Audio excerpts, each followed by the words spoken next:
జరుగుతుంది.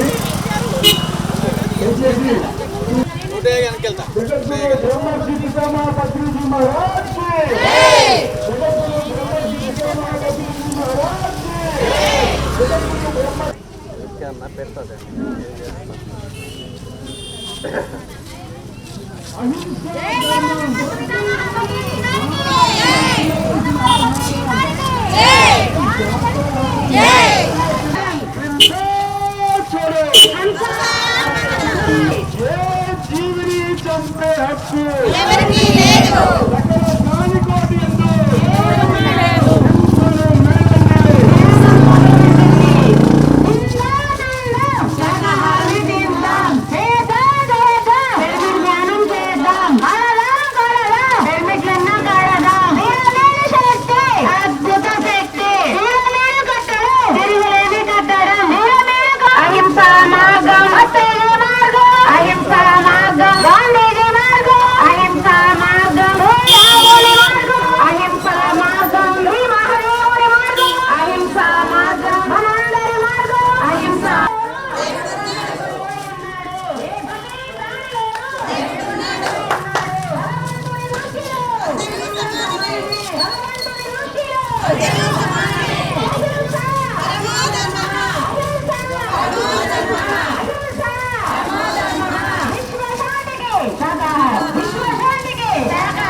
సహనమే ప్రగతి, దానమే ధర్మము, దానమే ధర్మము, ధర్మమే దానము, పుణ్యము, ధర్మమే పుణ్యము. ఏ జీవిని చంపే హక్కు ఎవరికి లేదు. ఏ జీవిని చంపే హక్కు ఎవరికి లేదు. ప్రాణం పోసే శక్తి లేనప్పుడు ప్రాణం తీసే హక్కు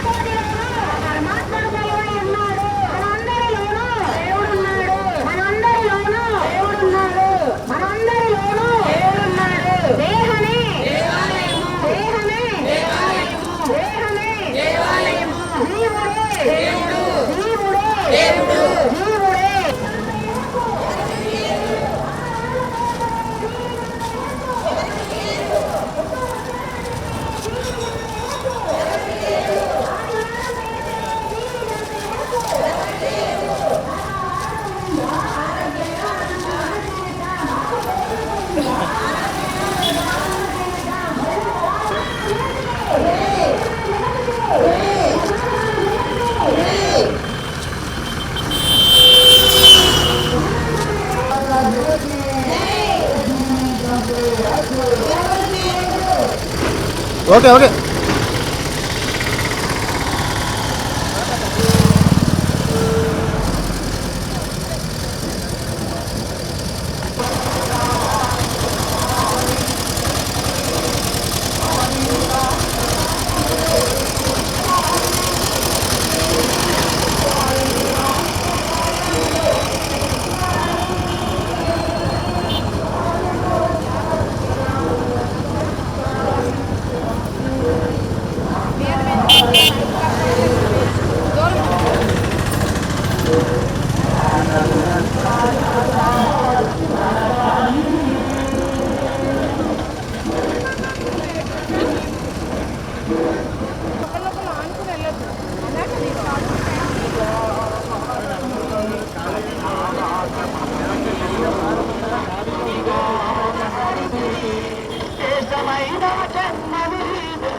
సాగిగా తెలియండి మాంసాహారం మాని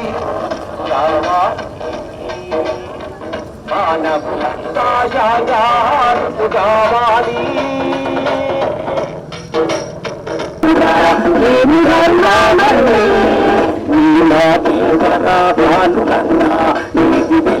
రండి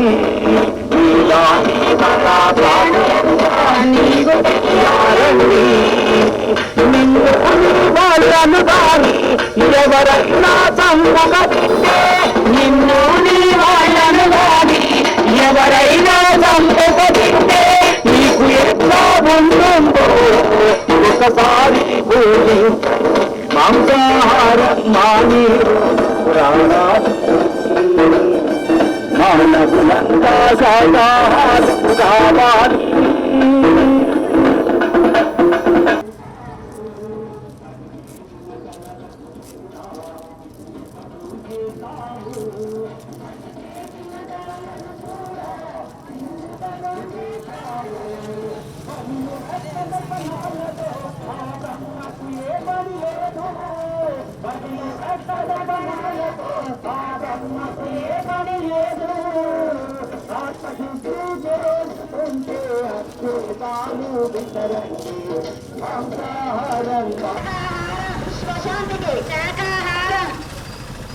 जगद्गुरु ब्रह्मर्षि पितामह पत्रीजी महाराज की जय। जगद्गुरु ब्रह्मर्षि पितामह पत्रीजी महाराज की जय। अहिंसामूर्ति महात्मा गांधी की వెనకాలండి 2 లైన్లు కరెక్ట్ గా ఉండాలి. విశ్వమరాజులకి జై. అహింసించాలంటే శాకాహారం మాత్రమే తినాలి. మనశ్శాంతిగా జీవించాలంటే శాకాహారం మాత్రమే తినాలి.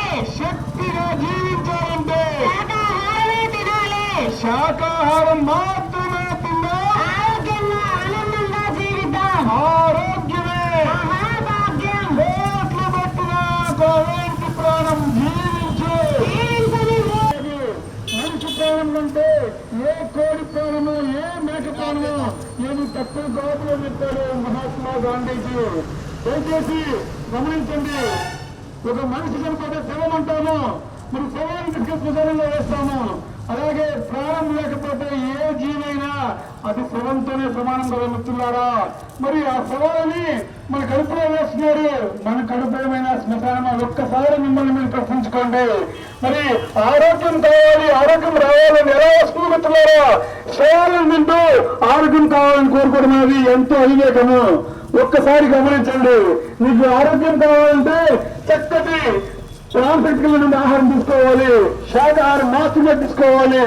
మానవుడి యొక్క దేహ నిర్మాణము కేవలము శాకాహారం కోసమే నిర్మించబడింది.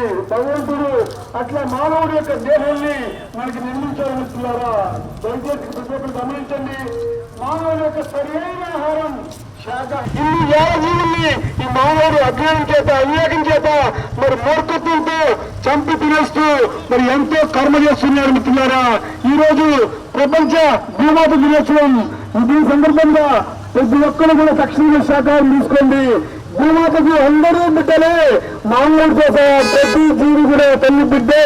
కాబట్టి మరి భూమాత యొక్క క్షేమని ప్రతి ఒక్కరు గమనించండి. ఆ భూమాత ఎప్పుడు సంతోషిస్తుందంటే మరి మానవ జాతి సకల జంతు జాతి మరి సరిసమానంగా ఉన్నప్పుడు, మానవుడు సకల ప్రాణిజాతి పట్ల మిత్రత్వంతో ఉన్నప్పుడు. ఇదే చెప్పాడు పత్రిజీ, విత్తు బట్టి చెట్టు అంతా కర్మ బట్టి ఫలితమంట. నువ్వు ఏ కర్మ చేస్తావో మరి అలాంటి ఫలితం పొందుతావు. మంచి కర్మ చేస్తే మంచి ఫలితం పొందుతావు, చెడు కర్మ చేస్తే చెడు కర్మ పొందుతావు, చెడు ఫలితం పొందుతావు మిత్రులారా. మరి ఈ భూమి మీద అత్యంత పాపాల్లో కన్నా అధిపతిపాటు ఏదైనా ఉంది అంటే లేని అమాయకమైన జీవులను చంపడము, ఆ జీవులతో వ్యాపారం చేయడము, వాటి మాంసాన్ని ఆహారంగా పొందడం మిత్రులారా. ఇది తప్పు అని చెప్పబోతున్నారు మన తెలంగాణ జ్ఞానగద్దరు, తెలంగాణ సేవ అధ్యక్షులు జ్ఞానగద్దరు భూపతి రెడ్డి గారికి పాడుతున్నారని మనం ఇప్పుడు విందాం. జై శాకార జగత్కి, ఏ జీవిని చంపే హక్కు,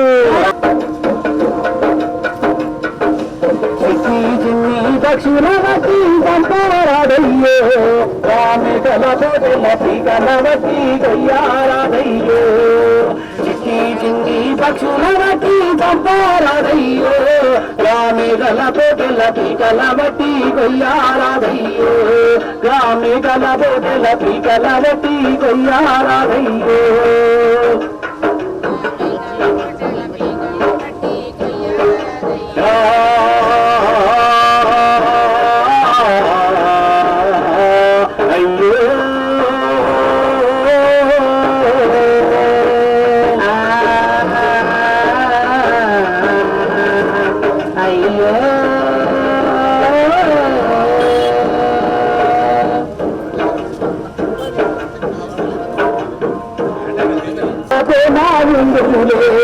మన పిల్ల పాపలనైతే మనము ముద్దురగుతామే వాటి పిల్లలకైన వాటికి కూడా ప్రేమ ఉండులే మన పిల్లలకేమైనా పదవస్తే అల్లాడిపోతామే మన పిల్లలకేమైనా పదవస్తే అల్లాడిపోతామే వాటి పిల్లల పైన కన్న జాలిగా చంపుగా తింటారే అయ్యో కోచుగా తింటారే చెట్టి చిన్ని పక్షుల బట్టి చంపారాదయ్యో గామి కల పోతుల పీకల బట్టి గయ్యారాదయ్యో గామి కల పోతుల పీకల బట్టి గయ్యారాదయ్యో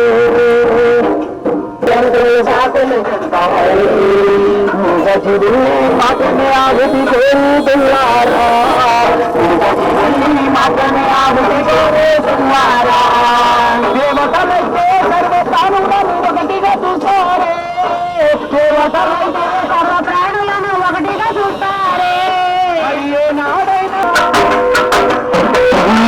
మనుజీమనుడితే చంపీవేస్తారే చిన్నీదే మనుజీమనుడితే చంపీవేస్తారే మూగజీవుల్ని చంపిన వారికి శిక్ష వెయ్యాలి మూగజీవుల్ని చంపిన వారికి శిక్ష వెయ్యాలి మాటలు నేర్చిన మానవులారా ఆలోచించండి మాటలు నేర్చిన మానవులారా ఆలోచించండి మాటలు రాని జీవులే బట్టి చంపుట న్యాయంగా అయ్యో చంపుట న్యాయంగా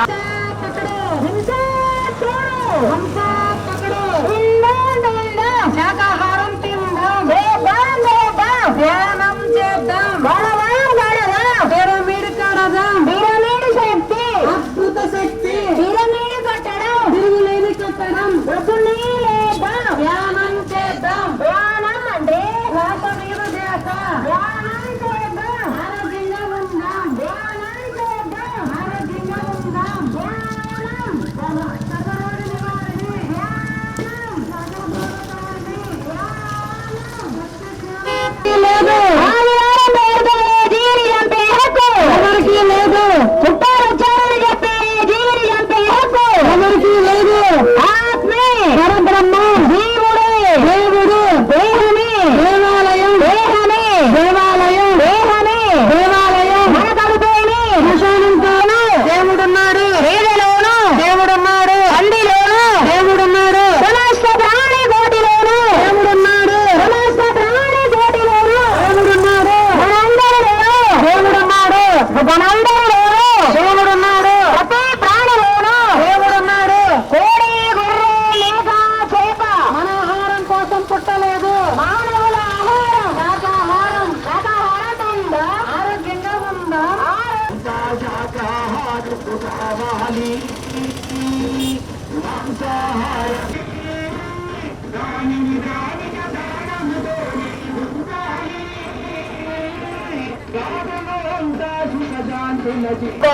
ఒక్కసారి ఆలోచించండి దయాస్వరూపులైన మానవులారా అందుకే జీవహింస మహాపాపం ఆ యొక్క పాపం యొక్క ఫలితమే ఈరోజు మానవుడు అనుభవిస్తున్న కష్టాలు బాధలు వ్యాధులు రోగాలు పుట్టినారా ఎక్కడైనా మేల్కొందాం మేల్కొని ఈ భూమండలం మీద మనం అందరం కూడా సంపూర్ణ శాఖాహారంగా జీవిస్తాం మన జీవహింసేనంటూ ప్రపంచ ఆరోగ్య సంస్థ బద్దలు పెడుతుంది మిత్రులారా ఎక్కడైనా మేల్కొందాం మేల్కొని శాఖాహారం మాత్రమే ఆహారంగా చూస్తున్నాం ఏ జీవిని చంపే హక్కు ఎవరికి లేదు ఆహారం కోసం ముందు వినోదాల కోసం ఏ జీవిని చంపే హక్కు ఎవరికి లేదు ఆహారం కోసం మన పాపాలే మన పాపాలే చిన్న చిన్న పాపాలే పెద్ద పెద్ద పాపాలే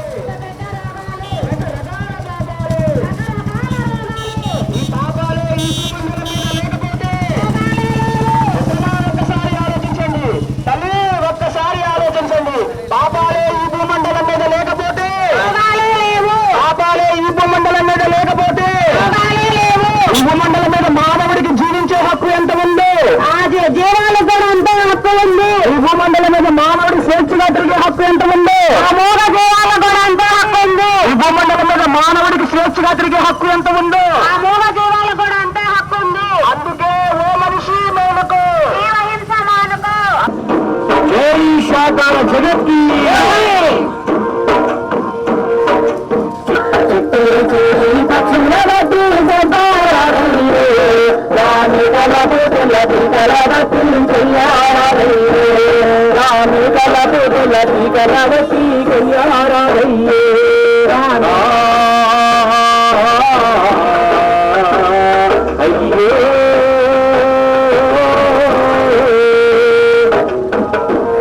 మన పిల్ల పాపలనైతే మనము ముట్టుగా చూస్తామి. మన పిల్ల పాపలనైతే మనము ముట్టుగా చూస్తామి. అది పిల్లలపైన వాటికి కూడా ప్రేమ ఉండులే. మన పిల్ల పాపలనైతే మనము ముట్టుగా చూస్తామి. అది పిల్లలపైన వాటికి కూడా ప్రేమ ఉండులే. మన పిల్లలకేమైనా పదవస్తే అల్లాడిపోతానే. మన పిల్లలకేమైనా పదవస్తే అల్లాడిపోతానే. అది పిల్లల పైన కైన గాలిలో చంపుక తింటారే. అయ్యో కోసుక తింటారే.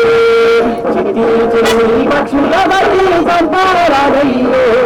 రాని కల పోటుల టీచల బట్టి కొయ్యారాదయ్యో.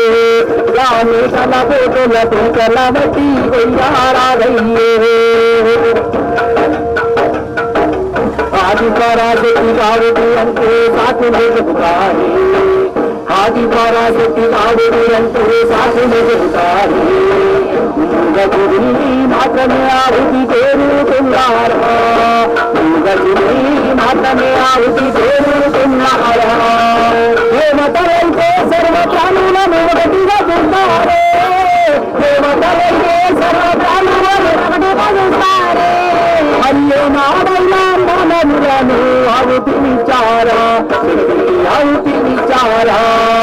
చిన్ని పక్షుల వడ్డీ సంపారాదయ్యే. రాని తల పోటుల పీకల వడ్డీ కొయ్యారాదయ్యే. రాని తల పోటుల పీకల వడ్డీ కొయ్యారాదయ్యే.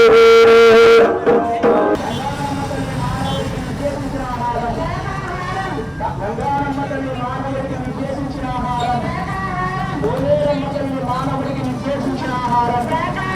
సుబ్రహ్మణ మూలకమ్మ కనకదుర్గమ్మ తల్లి మానవుడికి నిర్దేశించిన ఆహారం. సుబ్రహ్మణ మూలకమ్మ కనకదుర్గమ్మ తల్లి మానవుడికి నిర్దేశించిన ఆహారం. భూమండలం మీద ప్రేమ దయ కరుణతో కూడి ఉన్న ఆహారం. ఈ భూమండలం మీద ప్రేమ దయ కరుణతో కూడి ఉన్న ఆహారం. వస్తుని మార్గం వస్తుని మార్గం.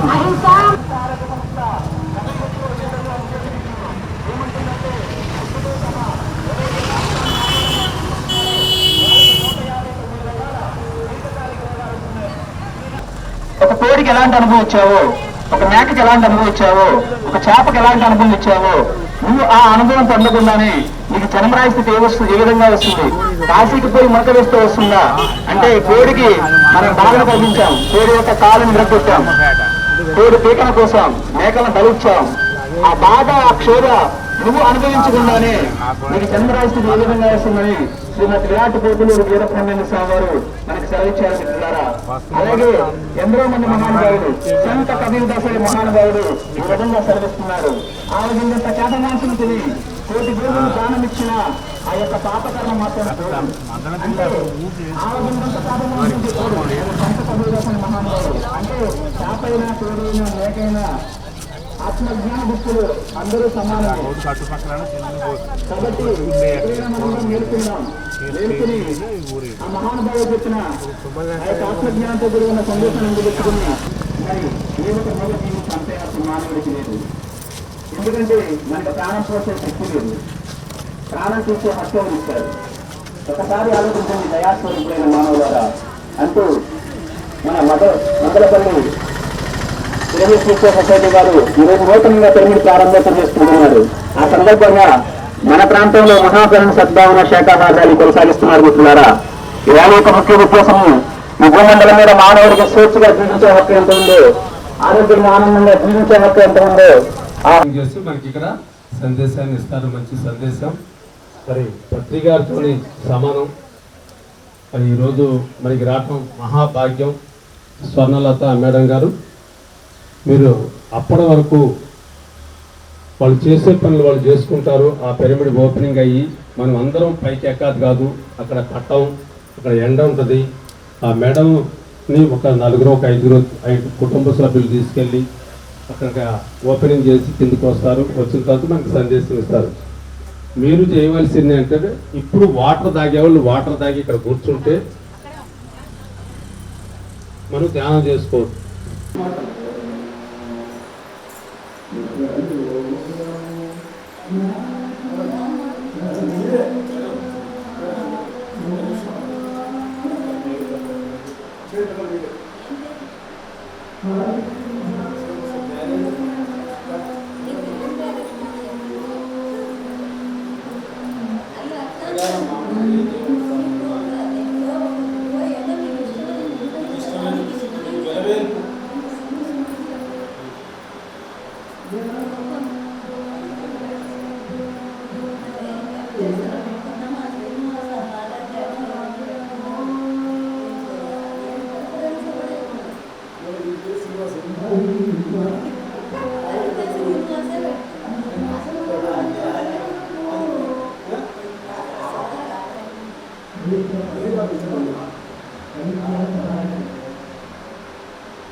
బాలాజీ పిరమిడ్ ధ్యాన కేంద్ర ప్రాణ ప్రతిష్ట కార్యక్రమానికి మనందరం సామూహిక ధ్యానం చేద్దాం.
Only 5 seconds.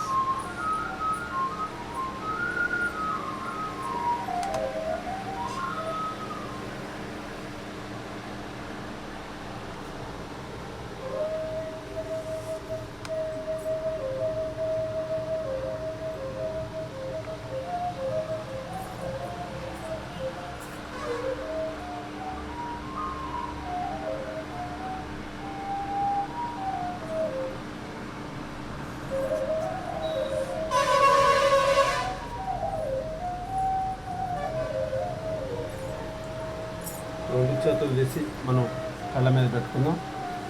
అలా 5 సెకండ్స్ తీసుకున్నాం. అలాగా 5 4 3 2 1 0. నెమ్మదిగా కళ్ళు తెరుస్తూ మన అరిచేతులు మధ్యస్తున్నాం. ఒకసారి గట్టిగా క్లాప్స్. బ్రహ్మర్షి పితామహ పత్రిజీకి, స్వర్ణమాల పత్రి గారికి, మన ఆదిగురు సదానంద యోగి గారికి, మరి ఈరోజు పిరమిడ్ ఓపెనింగ్ చేసుకున్నాం బాలాజీ పిరమిడ్కి గారికి, అలాగనే శ్రీనివాస్ రెడ్డి గారి దంపతులకి, స్వర్ణమాల పత్రి గారికి, మరి ఉయ్యూరు స్వర్ణలత మేడానికి. Okay, thank you.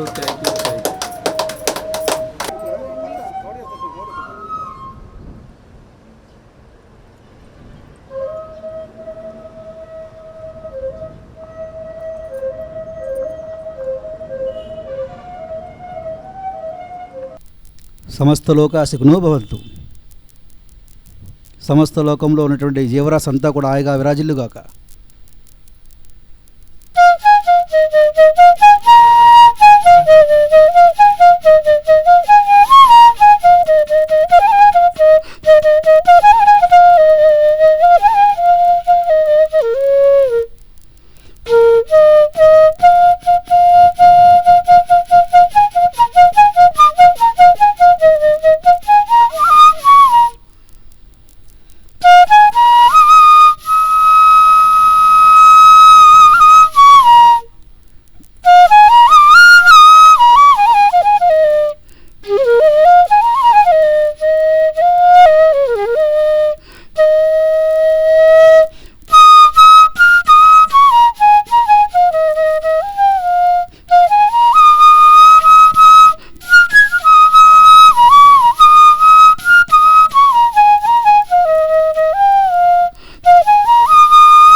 ఆఖరి ఒక్క నిమిషం శ్వాసానుసంధానం.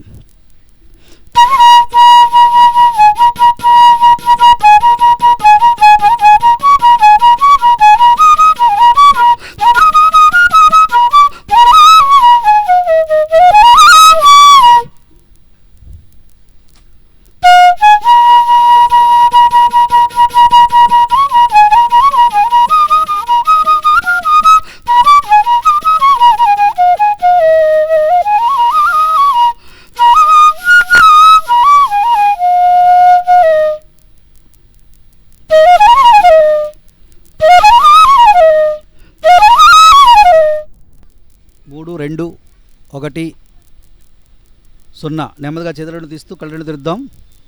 గట్టిగా చప్పట్లు కొడదాం ధ్యానానికి.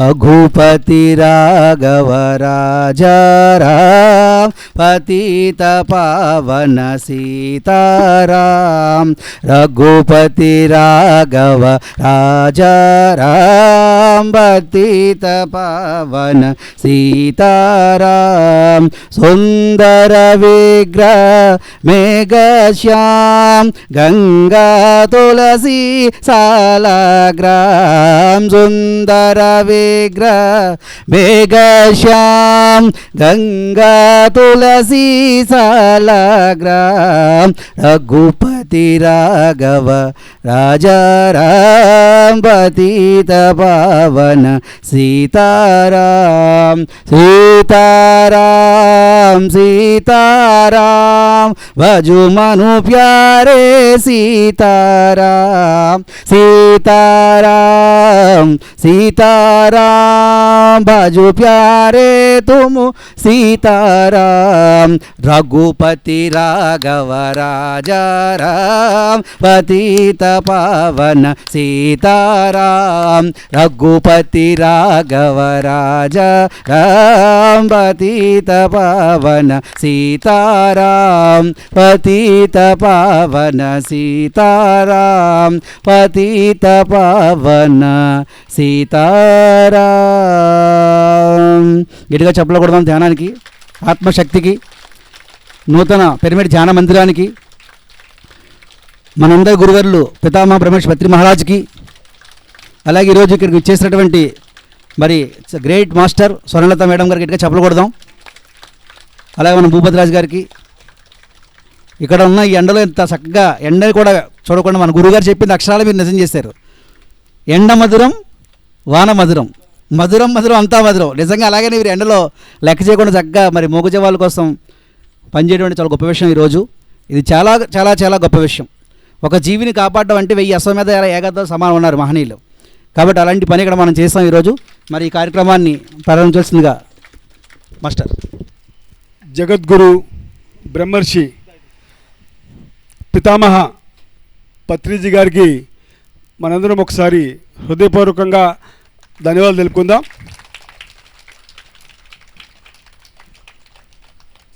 మరి పత్రిజీ ఏం చెప్పారు అంటే నువ్వే దేవుడు అని చెప్పారు. పత్రిజీ ఏం చెప్పారంటే మాంసం అనేది ఆహారం కానే కాదు అని చెప్పారు. ప్రతి జీవిలో కూడా ఆ భగవంతుడు ఉన్నాడు అని చెప్పారు. మరి అంత గొప్ప గురువు యొక్క మార్గంలో మనం ప్రయాణం చేస్తున్నాము ఈ రోజున.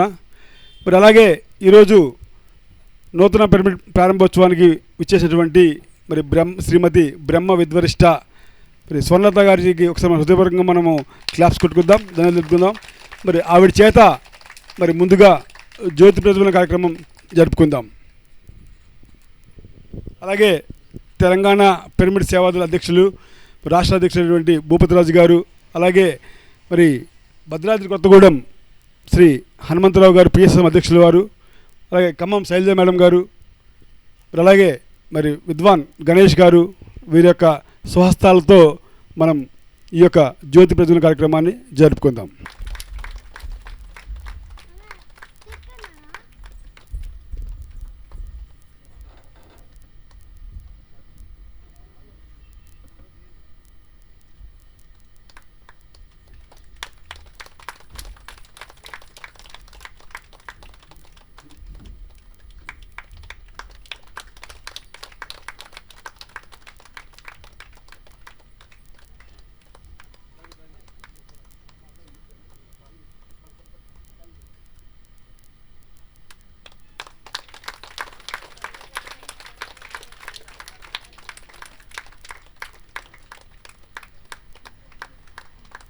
మామూలుగా అనేక రకాల ఈ భూమి మీద ఎన్నో రకాల ఆధ్యాత్మిక సంస్థలు ఉన్నాయి.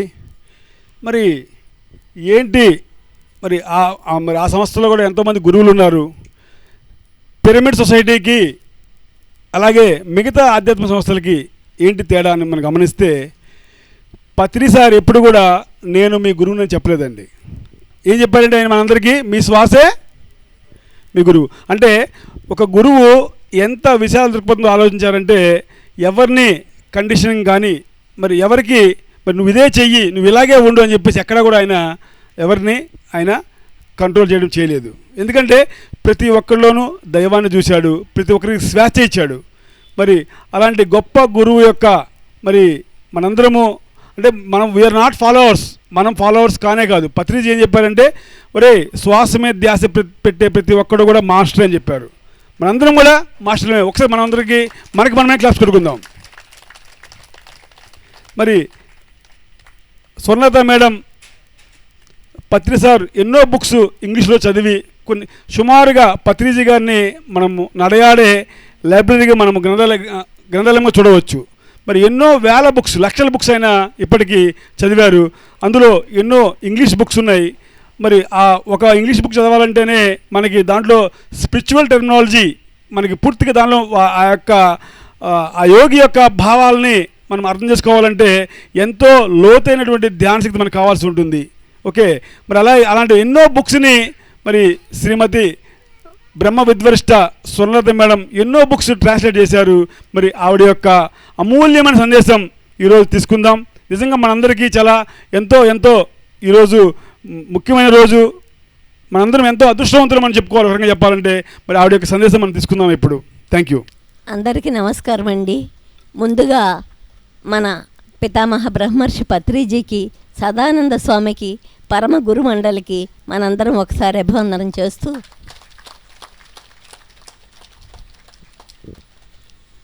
కొత్తగా ఈ పిరమిడ్ నిర్మించిన శ్రీనివాసరెడ్డి గారికి, వారి మేడంకి మనం అందరం కృతజ్ఞతలు తెలియజేద్దాం. భూమి అనేదాన్ని శక్తివంతం చేయడానికి నిర్మించే ఒక అత్యద్భుత కట్టడం, నిర్మాణం పేరు పిరమిడ్ అన్నమాట. భూమండలాన్ని శక్తివంతం చేయడానికి మరి తమ వంతు కృషి చేసిన ఆ దంపతులకి మనందరం హృదయపూర్వక కృతజ్ఞతలు తెలియజేద్దాం.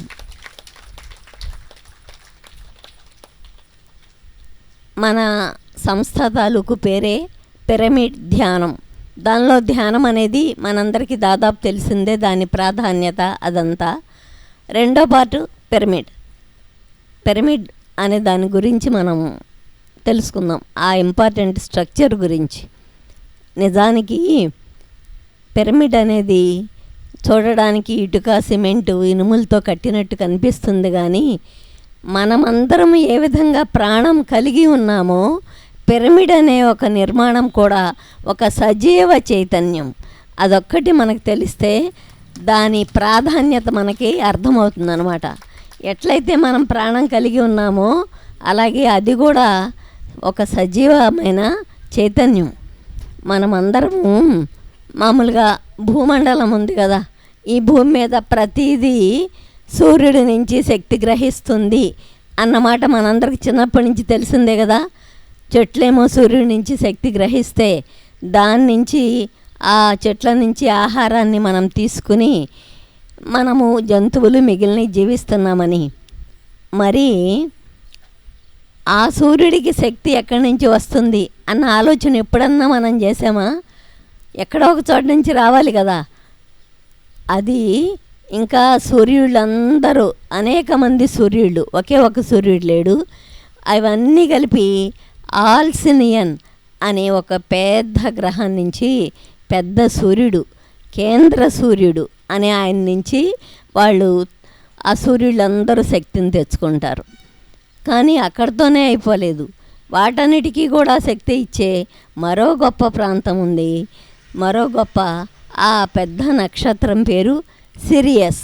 దాన్ని ఘన కేంద్ర సూర్యుడు, గ్రేటర్ సెంట్రల్ సన్. మనకు కనిపించేది సూర్యుడు, సన్. సూర్యుడు తెచ్చుకునే శక్తి తెచ్చుకునే దాని పేరు సెంట్రల్ సన్, ఆల్సినియన్. దాన్ని దాటి అవన్నీ కూడా పైనుంచి తెచ్చుకునే ఆ శక్తి ఇచ్చే నక్షత్రం పేరు సిరియస్, గ్రేటర్ సెంట్రల్ సన్ అన్నమాట. ఇక్కడ దాని మాట ఎందుకు వచ్చిందంటే పిరమిడ్ అనే నిర్మాణము ఆ గ్రేటర్ సెంట్రల్ సన్ నుంచి శక్తి తెచ్చుకుంటుంది డైరెక్ట్గా. మనమేమీ చేయక్కర్లే, దాన్ని కట్టించి అక్కడ పెడితే చాలు. ఆ నిర్మాణము, ఆ కోణము అనేది గ్రేటర్ సెంట్రల్ సన్ నుంచి సూటిగా శక్తిని గ్రహిస్తూ ఉంటుంది. ఆ గ్రహించింది మనము ధ్యానం చేసినప్పుడు మనం వాడుకుంటున్నాం, బాగానే ఉంది. కానీ మనం ధ్యానం చేయనప్పుడు కూడా పిరమిడ్ అక్కడే ఉంది కదా. మరి అప్పుడు ఏమవుతుందంటే భూమి లోపలికి వెళ్తుందనమాట.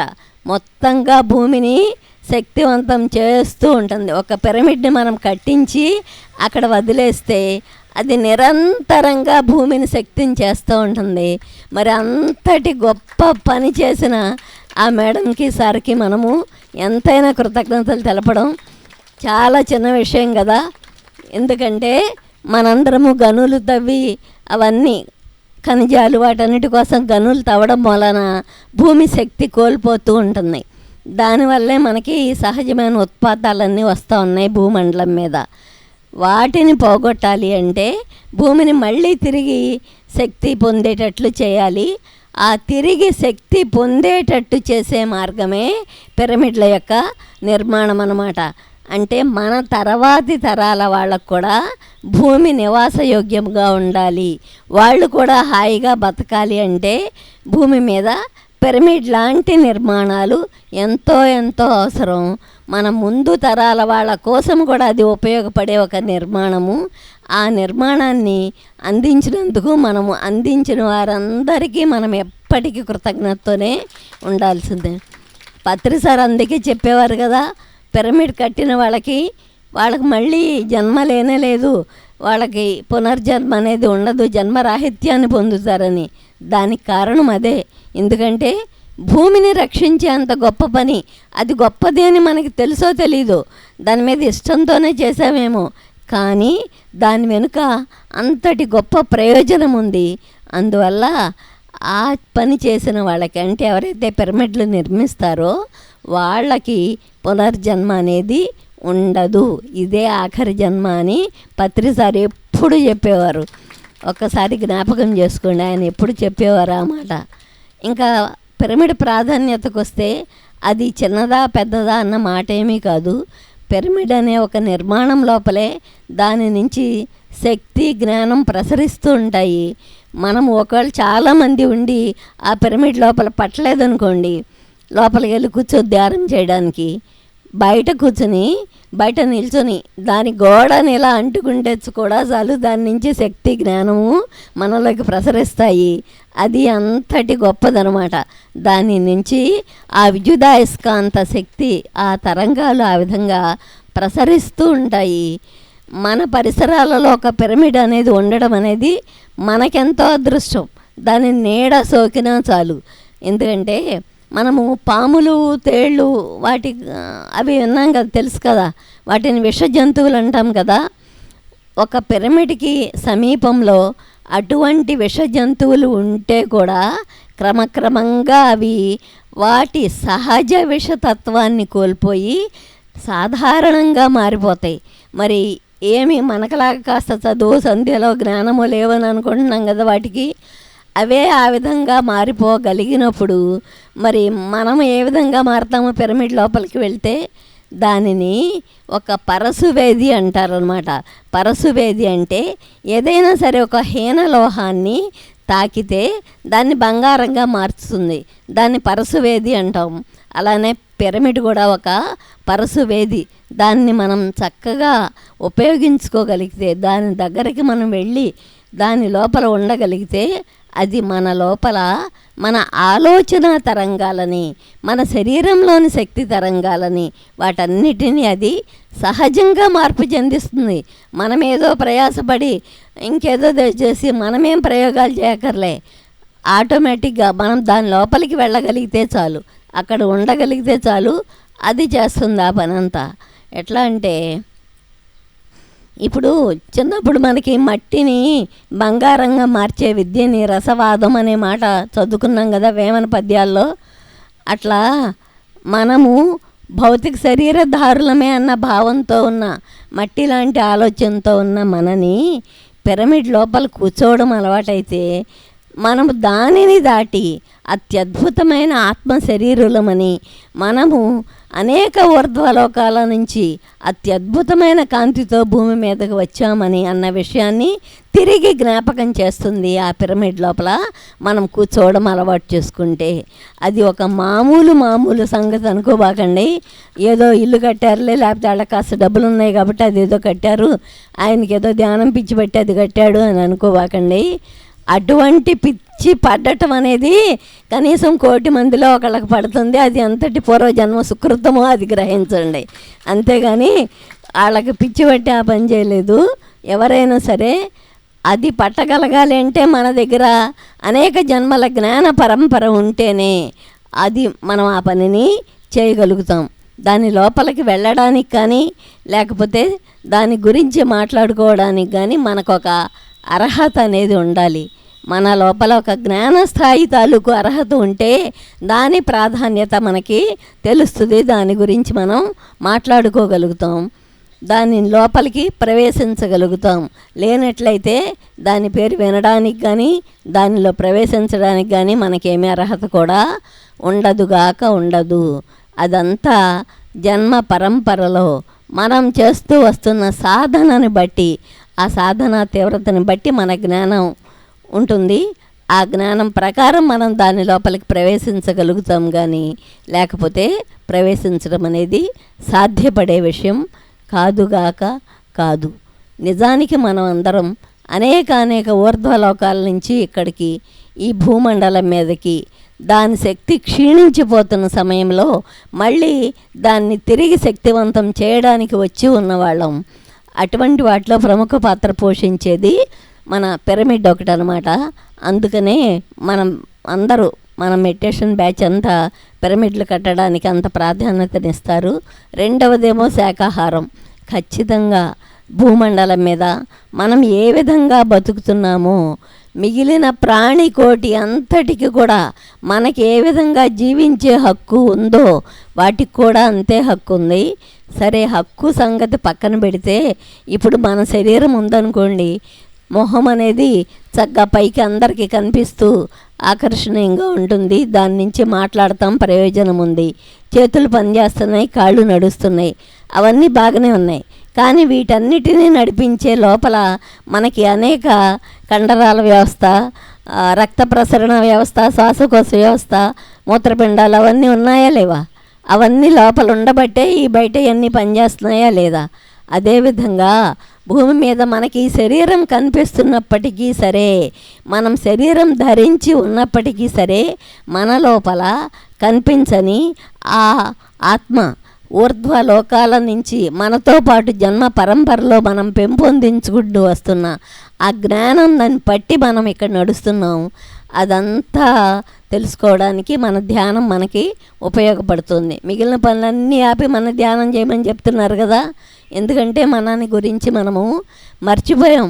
ఈ చిన్న శరీరమే, ఈ కనిపించే కుటుంబమే, లేకపోతే ఈ కనిపించే భౌతిక జీవితమే నాది అన్న ఒక భ్రమలో కూరుకుని పోయాం. కాబట్టి మిగిలిన ఏం చెప్పినా మనం ఆ చెప్పిన గురువుగారులను ఏం చేస్తున్నాం? బాగా పూజ చేస్తున్నాం, భజన చేస్తున్నాం. అంతేగాని మనం చేయాల్సిన పని మనం చేయట్లేదు కదా. అందుకే పత్రి సార్ ఏం చెప్పాడంటే, అవన్నీ ఆపి కళ్ళు మూసుకుని నీ లోపలికి నువ్వు వెళ్ళు అని చెప్పారు. ఎందుకంటే మన లోపల ఏముందో ఎవరికి తెలుస్తుందండి? మనకే కదా. మన ఇంట్లో కూర వండుతున్నాం అనుకోండి, ఏం కూర వండాలి అన్నది ఎవరికి తెలుస్తుంది కదా? ఒక పూట తినే కూర అది మనం వండాలంటే ఏం వండాలో మనకే తెలుస్తుంది కదా. మరి మొత్తంగా మన తాలూకు జీవితాన్ని గురించి మన సంగతి ఎవరికి తెలుస్తుంది? మనకే తెలుస్తుంది. మన లోపలే మర్చిపోయాం. కాబట్టే ధ్యానం చేసి లోపలికి వెళ్ళండి, జ్ఞాపకం చేసుకోండి అని మనకి చెప్తా ఉన్నారనమాట. అప్పుడు మనకి ఒక్కసారి ఇప్పుడు ఏమైనా సరే మనము కూరగాయలు కోయడమో ఏదైనా ఒక ఫ్రూట్కి దాని తోలు తీసేసి తింటున్నామా? అరటిపండు ఉందనుకోండి, దాని తోలు ఏం చేస్తున్నాము? తీసినాక తింటేనే బాగుంది కదా, తీగ ముందు తింటే అది ఒకరుగా ఉందా లేదా? అలాగే జీవితం అనేది మనం శరీరం ఇంత మాత్రానికి చెందిన వాళ్ళమే అని భావిస్తూ జీవిస్తే ఆ వగరుగా ఉంటుంది. ఎప్పుడైతే అరటిపండుకి తోలు తీసిన విధంగా మనము శరీరం మాత్రమే కాదు అన్న భావాన్ని తొలగించుకుని మనదైన కాంతిని, మనదైన ఆత్మస్వరూపాన్ని గ్రహించి జీవిస్తామో అప్పుడు అత్యద్భుతంగా ఉంటుంది.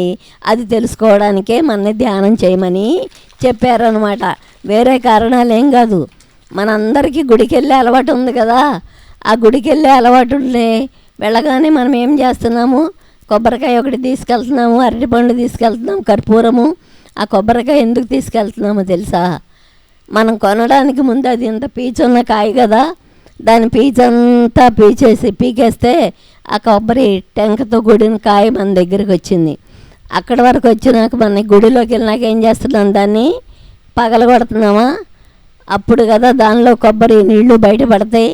అదేవిధంగా మనం కూర్చుంటే మన ఆలోచనలన్నీ ఆ కొబ్బరి పీచంతా పోయినట్టు ఆలోచనలన్నీ పోయిన తర్వాత కొబ్బరికాయ పగలగొట్టారే, అదేవిధంగా నేను శరీరాన్ని అన్న భావాన్ని అంత గట్టిగా పగలగొడితే అప్పుడు దాని లోపల నుంచి తినడానికి మనం ఆస్వాదించడానికి వీలైన కొబ్బరి నీరు కొబ్బరి వస్తుంది కదా, అట్లా జీవితాన్ని నిజంగా ఆస్వాదించగలుగుతాము అని చెప్పడానికే మనకి గుడి కట్టినళ్ళు ఆ పని చేశారు.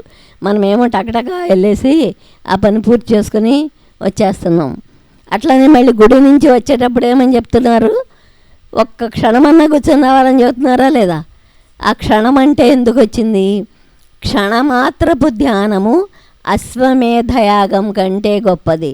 క్షణమాత్రపు ధ్యానం. అందుకని అక్కడ కూర్చుని ఒక్క క్షణమైనా సరే ధ్యానం చేసి రావాలి అని దానికి అర్థం అన్నమాట. ఏ విషయమైనా మన జీవితంలో మన సంప్రదాయంలో మనకి అనుగుణంగానే నేర్పారు. కాకపోతే దాన్ని మనము అవగాహన చేసుకోవడం అనే దాన్ని చెప్పేవాళ్ళు వివరించి చెప్పేవాళ్ళు లేక. అట్లనే కర్పూరం పట్టుకెళ్తున్నాం కదా, కర్పూరాన్ని వెలిగిస్తున్నామా? వెలిగిస్తే అది నెమ్మదిగా కరిగిపోతుందా? అప్పుడు కదా దేవుణ్ణి చూపిస్తారు. లైట్లు ఏమీ ఉండవు గుడిలో, అప్పుడు దేవుడు చూపిస్తారు. అదేవిధంగా మనము కూర్చున్నప్పుడు విగ్రహంలాగా నిగ్రహంగా మనం కూర్చుని ఉంటే మన లోపలి ఆలోచనలన్నీ ఆవిరైపోతే మన లోపలి దేవుణ్ణి మనం చూస్తాము అని దాని అర్థం అన్నమాట. అట్లా ప్రతి విషయానికి అంతరార్థం అనేది ఖచ్చితంగా ఉంటుంది. అదంతా అయిపోయినాక స్వామిగారు మనకేం చేస్తున్నారు? నెత్తి మీద పాదుకలుంచి అక్షంతలు వేస్తున్నారు కదా. ఆ అక్షంతలు అంటే అక్షయమైనది. భూమి మీద మనం ఏమి సంపాదించినా ప్రతి దానిని అది ప్రతిదీ నాశనమైపోయేదే, ఇక్కడ వదిలిపెట్టే వెళ్ళిపోతాం. కానీ అక్షంతలు మన తల మీద కదా వేస్తున్నారు. సహస్రారం ద్వారా మనం పొందింది మాత్రమే మనము తిరిగి వెళ్ళేటప్పుడు కూడా తీసుకుని వెళ్తామని దానికి అర్థం అన్నమాట. అక్షంతలు వేయటం అంటే ఒట్టిగా వేయడం కాదు. అక్షయము అంటే నాశనం లేనిది. ఆ నాశనం లేని దాన్ని ఎక్కడి ద్వారా పొందాలి? సహస్రారం ద్వారా పొందాలి అని దాన్ని పెట్టారనమాట. ఇంకొకటి మళ్ళీ పాదుకలు ఉంచుతున్నారు కదా. ఆ పాదుకలు ఏమనుకుంటున్నారు? ఈ పిరమిడ్ తాలూకు చిన్న నమూనా. అంటే శక్తి తరంగాలు మొత్తంగా విశ్వమంతా వ్యాపించి ఉన్నాయి, మన లోపల కూడా ఉన్నాయి. కానీ ఆ రెండింటి మధ్య ఒక కనెక్షన్ ఉండాలి కదా. అంటే మన ఇంటికి కరెంట్ పెట్టించుకున్నాం, బయట ట్రాన్స్ఫార్మర్ నుంచి వచ్చింది. కానీ అక్కడి నుంచి వచ్చిన తర్వాత కూడా ఆ మెయిన్ అనేది ఆన్ చేస్తేనే కదా మన ఇంటి లోపల దీపాలు వెలుగుతాయి. అట్లా ఆ విద్యుదయస్కాంత తరంగాలతో మనకు ఒక అనుసంధానం ఏర్పడినా మనం కూర్చుని, అంటే ఆ పిరమిడ్ ఉంది కదా, ఆ పిరమిడ్ మన తల మీద ఆయన పెట్టినప్పుడు, ఆ పాదుకలు పెట్టినప్పుడు ఆ స్విచ్ ఆన్ చేయడం అనమాట. అది ఆ స్విచ్ ఆన్ చేసిన తర్వాత మనం కూర్చొని వస్తాం కదా, అది దాని అసలు రహస్యం. పిరమిడ్ అంటే దేవాలయమే. మనకి ఇప్పుడు నాగరికతలనే పేర్లు చదువుకుంటాం కదా, సింధులోయ నాగరికత, రోమన్ నాగరికత, అటువంటి పేర్లు. అలానే క్రీస్తు పూర్వం 4వ శతాబ్దంలో సరస్వతి లోయ నాగరికత అనేది ఉండేది. ఆ సరస్వతి లోయ నాగరికతలో భూమి లోపల ఉన్న శక్తివంతమైన ప్రదేశాలని గుర్తించి, ఆ గుర్తించిన వాటిని మెరిడియన్స్ అంటాము. ఆ మెరిడియన్ ప్రాంతాలలో ఈ గుడులు అనే నిర్మాణాన్ని చేపట్టారనమాట. మనం అక్కడికి వెళ్తే ఆ శక్తిని మనం కొంత గ్రహిస్తాము అని. ఇప్పుడు ఇది మోడర్న్ సైన్స్లో పిరమిడ్గా మనం మళ్ళీ దాన్ని ఉపయోగించుకుంటాం. అదివరకు రోజుల్లో దేవాలయాలే ధ్యానాలయాలు, గుడులు అందుకోసం మాత్రమే కట్టారు. అదంతా గుర్తుపెట్టుకుంటే మనకి మన గుడికి పిరమిడ్కి ఏమీ తేడా లేదని, మనమేమీ మిగిలిన వాళ్ళకంటే చాలా భిన్నమైన వాళ్ళమో వెలివేయబడిన వాళ్ళమో కానే కాదని, అదే మార్గంలో మరికొంత ముందుకు నడుస్తూ ఉన్న వాళ్ళమని మనకి అర్థమవుతుంది. ఆ విషయం మనకి స్పష్టంగా అర్థమైనప్పుడు మనం మిగిలిన వాళ్ళకి మనం ఇంకా బాగా దాన్ని వివరించి చెప్పగలుగుతాం, ఇంకొక అడుగు ముందుకేయండి అని. ఇప్పుడు మన పిల్లలు ఉన్నారు అనుకోండి, అదివరకు మన పిల్లలంతా ఇండియాలోనే అట్లానే చదువుకుని ఇక్కడే స్థిరపడేవాళ్ళు. కానీ ఇప్పుడు ఒకళ్ళని చూసి ఒకళ్ళు, దాదాపు చాలామంది పిల్లలు ఫారిన్ కంట్రీస్లో ఉండి అక్కడ చదువుకుని అక్కడ నివసిస్తున్నారా లేదా అంటే ఆ నాగరికతని మనం ఒప్పుకుంటున్నామా లేదా?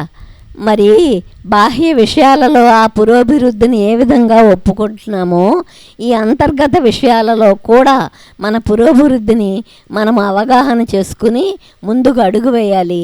దానికి ఆద్యుడుగా మనకు వచ్చింది మన బ్రహ్మర్షి పత్రిజీ అనమాట. అందుకోసం మనని ఆ ముందడుగు వేయడానికి తాను ముందు నడిచి చూపించిన ఆ మార్గదర్శికి ఒకసారి ప్రణామాలు అర్పిస్తూ థ్యాంక్ యూ.